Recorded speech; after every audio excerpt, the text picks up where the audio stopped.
স্বর্ণার কথা শুনে স্বামী অবাক হয়ে যায়। স্বামী বলে, কি বাচ্চা নিব মানে কি? তুমি কি বলতে চাইছো? স্বর্ণা বলে, আমরা এতিমখানা থেকে একটা বাচ্চা আনবো, তারপর সেই বাচ্চাটাকে পালবো, আমি তো এটা বলতে চাইছি। স্বামী বলে, বাচ্চা আর আনবো কি করতে? তুমি নিজেই তো একটা বাচ্চা, তোমাকেই তো আমার দেখে রাখতে হয়। স্বর্ণা বলে, আমি কখন বাচ্চা হলাম? আমি বাচ্চা হলে আমার বিয়ে হলো কিভাবে? স্বামী বলে, নিজের দিকে তাকিয়ে দেখেছো তোমার বয়স কত? তুমি তো একটা বাচ্চাই।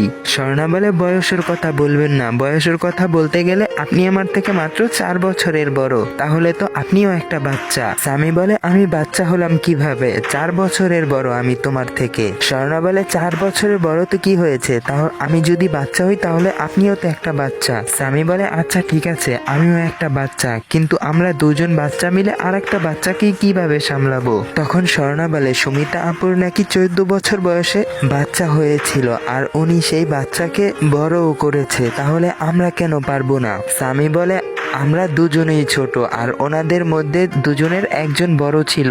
এটা শুনে স্বর্ণা কিছুক্ষণ ভেবে বলে, তাহলে আপনি তো বলেন আপনি বড়, জান আমি মেনে নিলাম আপনি বড়, এবার তাহলে বাচ্চা নিব আমরা।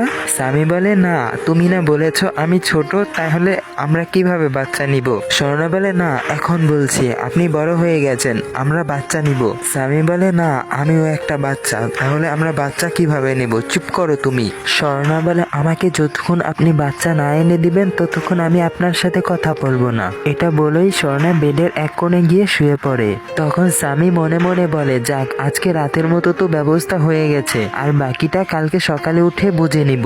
এই মেয়েটা একবার শুরু করলে কথা আর বন্ধ করতে চায় না, এখন আবার রাগ করেছে, এর রাগ ভাঙাতে যে আমার কত কিছু করা লাগবে আল্লাহই ভালো জানে। মনে মনে এগুলো বলে স্বামী স্বর্ণার পাশে গিয়ে শুয়ে পড়ে। স্বর্ণা এখন রাগ করে থাকলেও ওর মনে মনে একটুখানি ভয় করছে। তখনই স্বামীর মাথায় একটা বুদ্ধি আসে স্বর্ণার রাগ ভাঙানোর জন্য। ও ওর ফোনে হরর মিউজিক চালু করে ওর মাথার পাশে বালিশের উপর রাখে। তখন স্বর্ণা হরর সাউন্ড শুনে একটুখানি ভয় পেয়ে যায়। কিছু মিনিট মিউজিক চলার পরে স্বর্ণা হঠাৎ উঠে বসে, এরপর স্বামীর মোবাইলটা ছুঁড়ে ফেলে দেয়। ছুঁড়ে ফেলার পরে মোবাইলটা গিয়ে একটা ফুলদানির উপরে পড়ে। ফুলদানিটা কাচের হওয়ায় মোবাইল সহ ফুলদানিও ভেঙে যায়। তখন স্বামী বলে ওঠে, এই তুমি মোবাইল ভাঙলে কেন? স্বর্ণা বলে, তো আপনি আমাকে ভয় দেখাচ্ছিলেন কেন? স্বামী বলে, তাই বলে তুমি ছুঁড়ে মারবে মোবাইলটা? স্বর্ণা বলে, আপনি কি ভেবেছেন আমি ভূতের সাউন্ড শুনে ভয় পেয়ে আপনাকে জড়িয়ে ধরবো? তাই আপনি আমাকে ভয় দেখানোর জন্য ভূতের সাউন্ড ছেড়েছিলেন না, এই জন্য আমি মোবাইলটাকেই চুপ করে দিয়েছি। স্বামী বলে, তাই বলে তুমি মোবাইল ভেঙে ফেলবে? স্বর্ণা বলে, মোবাইলকে আমি ভেঙেছি নাকি? আমি ছুঁড়ে ফেলেছি আর ওটা ভেঙে গেছে। স্বামী বলে, তাহলে তো তুমি ভেঙেছো না? স্বর্ণা বলে, একদমই না, মোবাইলটা ভেঙেছে ওই ফুলদানিটা। আপনি এখন গিয়ে ওই ফুলদানিটাকে বকা দিন, আমাকে কেন বকছেন? স্বামী বলে, ফুলদানিকে বকে কি লাভ হবে? স্বর্ণা বলে, তাহলে আমাকে বকে কি লাভ হবে? এখন চুপচাপ ঘুমিয়ে যান, আর মোবাইলটা ভেঙেছে ভালো হয়েছে, এখন আর আপনি ওই অহনা নামের মেয়েটার সাথে কথা বলতে পারবেন না। এটা বলেই স্বর্ণা স্বামীকে একটা ধাক্কা দিয়ে শুয়ে দেয়। এরপর ও গিয়ে আর এক পাশে শুয়ে পড়ে।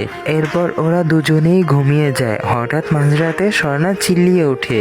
স্বর্ণার চিল্লানি শুনে স্বামী ঘুম থেকে উঠে বলে উঠে, কি হয়েছে তোমার? তখন স্বর্ণা ফুলের দিকে দেখিয়ে বলে, ওই দেখুন ওইটা কি নরম নরম, আমার পাশে শুয়েছিল এতক্ষণ। তখন স্বামী নিচে তাকিয়ে দেখে নিচে মেউ পড়ে আছে। স্বামী বলে, আরে এটা তো মেউ, এটাকে তুমি এভাবে প্রতিবার ছুঁড়ে মারো কেন?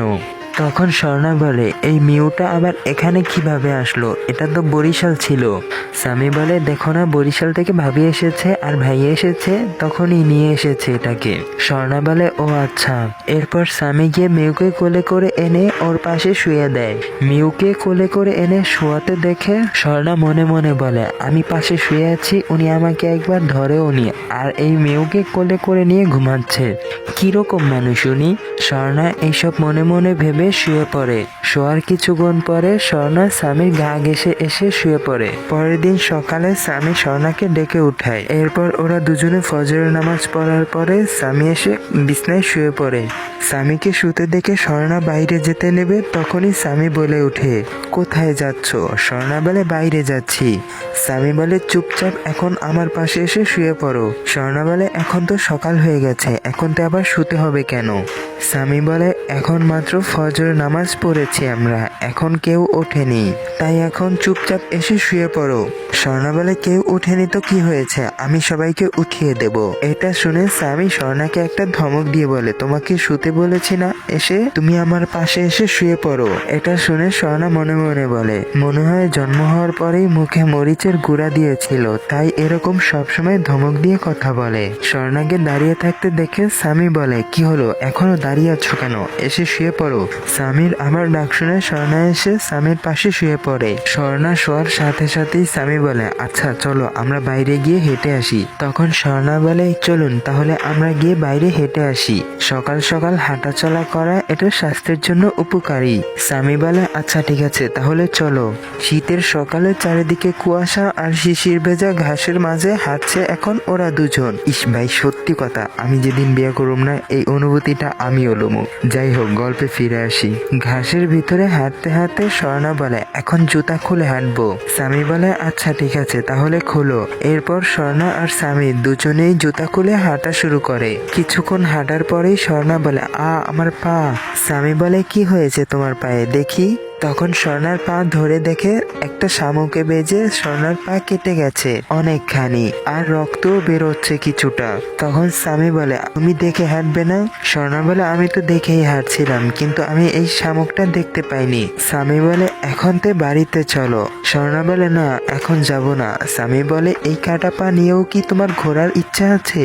স্বর্ণা বলে, না আমার ইচ্ছে নেই, কিন্তু এখন বাড়ি গেলে সবাই বকাবকি করবে পা কাটার জন্য। স্বামী বলে, তা বলে কি আমরা বাড়িতে যাব না, চলো এখন বাড়িতে চলো, বাড়িতে গিয়ে তোমার এখানে ব্যান্ডেজ করতে হবে। এরপর স্বামী স্বর্ণাকে দাঁড় করায়। দাঁড় করানোর পরে স্বর্ণা বলে, আমি এখন হাঁটতে পারবো না। স্বামী বলে, আচ্ছা ঠিক আছে। এটা বলেই স্বর্ণাকে কোলে তুলে নেয় স্বামী। তখন স্বর্ণা বলে, কি করছেন, কোলে নিচ্ছেন কেন। স্বামী বলে, তুমি হাঁটতে না পারলে যাবে কিভাবে কোলে না নিলে। এরপর স্বামী স্বর্ণাকে কোলে নিয়ে বাড়িতে চলে আসে। বাড়িতে আসার পরেই সুমিতা ওদের দেখে বলে, কি হয়েছে, ওকে এভাবে কোলে করে রেখেছিস কেন। স্বামী বলে, তাড়াতাড়ি ফার্স্ট এড বক্স নিয়ে আসো, ওর পা কেটে গেছে। সুমিতা তাড়াতাড়ি ফার্স্ট এড বক্স এনে স্বামীকে বলে, এই সকালবেলা ওকে নিয়ে ঘুরতে যাওয়ার কি দরকার ছিল, তাও আবার এই অবস্থায়। স্বামী বলে, কোন অবস্থায় আবার। সুমিতা বলে, কেন তুই জানিস না স্বর্ণা প্রেগনেন্ট। তখন স্বামী বলে, স্বর্ণা প্রেগনেন্ট না, কালকে তোমরা যেটা শুনেছো সেটা সত্য না। তো গাইস আজকের পার্ট এইটুকুই, আবার দেখা হচ্ছে আগামীকাল ইনশাআল্লাহ। আল্লাহ হাফেজ। কি রাগ করলা, কালকে ভিডিও দেইনি এই জন্য? তো কালকে আমি একটু ব্যস্ত ছিলাম তাই ভয়েস দিতে পারিনি আর তোমাদের জন্য ভিডিও আনতে পারিনি। এখন থেকে চেষ্টা করব রেগুলার ভিডিও দেওয়ার। আল্লাহ হাফেজ।